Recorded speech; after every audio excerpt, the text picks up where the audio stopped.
मेधा शुरू से ही पढ़ने में होशियार और मेधावी छात्रा थी। अच्छी पढ़ाई के बाद अच्छा कॉलेज सिलेक्शन और फिर बहुत अच्छी जॉब। तूने तो मेरा नाम रोशन कर दिया मेधा। अरे लेकिन ये जो काम करने का तरीका है ना, इसे बदल ले। 18 घंटे काम करेगी तो कल को बच्चा कैसे संभालेगी? तुम्हारी तरह पागल नहीं हूँ माँ, जो बच्चे और परिवार में फंस जाऊँ। मैं तो जिंदगी खुल कर जीऊंगी। सब कहने की बात होती है बेटा, अपने बच्चे का सुख हर कोई चाहता है। वक्त बीतता है और मेधा की शादी हो जाती है। शादी के कुछ सालों में ही मेधा एक सुंदर सी बेटी की माँ बन जाती है। अरे यार, मेरी मैटरनिटी लीव खत्म हो रही है, क्या करे? माँ भी नहीं आ सकती, कैसे मैनेज करूँ? ऐसा करते हैं, इसके लिए केयर टेकर रख लेते हैं, वो देखा करेगी इसे। मेधा को पति की बात जच जाती है और वो केयर टेकर की तलाश शुरू कर देती है। एक दिन उन लोगों के घर एक महिला आती है जो दिखने में पढ़ी लिखी लगती है। जी, क्या काम है आपको? मैम, मेरा नाम स्नेहा है।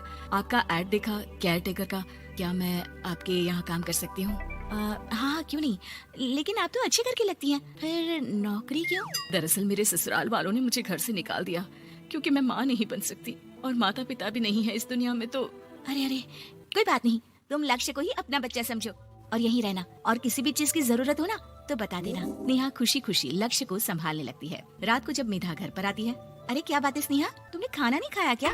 अरे दीदी, आपका बेटा टाइम दे तब ना। अरे तो जब वो सोता है तब खा लिया करो। तब तो मैं इसके पास ही बैठी रहती हूँ। कोई मच्छर या कीड़ा काट ले लक्ष्य को तो अब आप पकड़ो, मैं खाना खा लेती हूँ। स्नेहा वहाँ से चली जाती है। बहुत ही अच्छे से ख्याल रख रही है ये लक्ष्य का। मेधा, इतना तो शायद तुम भी ध्यान नहीं देती। मेधा को पति की बात बुरी तो लगती है लेकिन कुछ नहीं कहती। धीरे धीरे स्नेहा मेधा और उसके पति के साथ बाहर भी जाने लगी। सुनो, स्नेहा को भी बाजार ले चलते हैं, वो क्या है ना, लक्ष्य को देख लेगी जब तक मैं शॉपिंग कर लूंगी। हाँ चलो, वैसे मैं चाह रहा था कि लक्ष्य को लेकर हम दोनों ही चलते। क्या यार, तुम तो फ्री में इमोशनल हो जाते हो, कितना देख लेंगे हम दोनों मिलकर, ले चलो उसे। कार से निकलकर मेधा और लक्ष्य रोड क्रॉस कर रहे थे कि सामने से कार आ जाती है। मेधा का ध्यान नहीं होता लेकिन स्नेहा तुरंत लक्ष्य को मेधा से छीन लेती है। मेधा गिर जाती है और कार मेधा को छूकर निकलती है, जिससे मेधा को खून आ जाता है। पति मेधा को हाथ देकर उठाता है। स्नेहा लक्ष्य को लेकर गले लगाई रहती है। थैंक्स स्नेहा, मैंने तो ध्यान ही नहीं दिया था कि कार आ रही है। स्नेहा का गुस्सा मालकिन पर टूट पड़ता है। अरे कैसी माँ है आप, अगर आज कुछ लक्ष्य को हो जाता तो मैं आपको कभी माफ नहीं करती। छोटा सा बच्चा है, उसे चोट लगती है तो पता है कितनी तकलीफ होती है।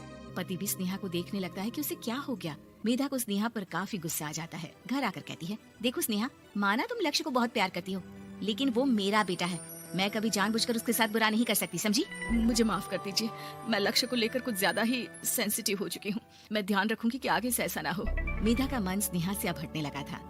एक शाम मेधा ऑफिस से घर आती है कि लक्ष्य उसे दिखाई नहीं देता और ना ही स्नेहा। वो स्नेहा के कमरे में जाती है जहाँ दोनों सो रहे होते हैं। अरे स्नेहा, लक्ष्य को आज इस कमरे में क्यों सुला दिया? दीदी, मुझे नींद आ रही थी, ऐसे में उसे कमरे में अकेले लिटाना मुझे ठीक नहीं लगा।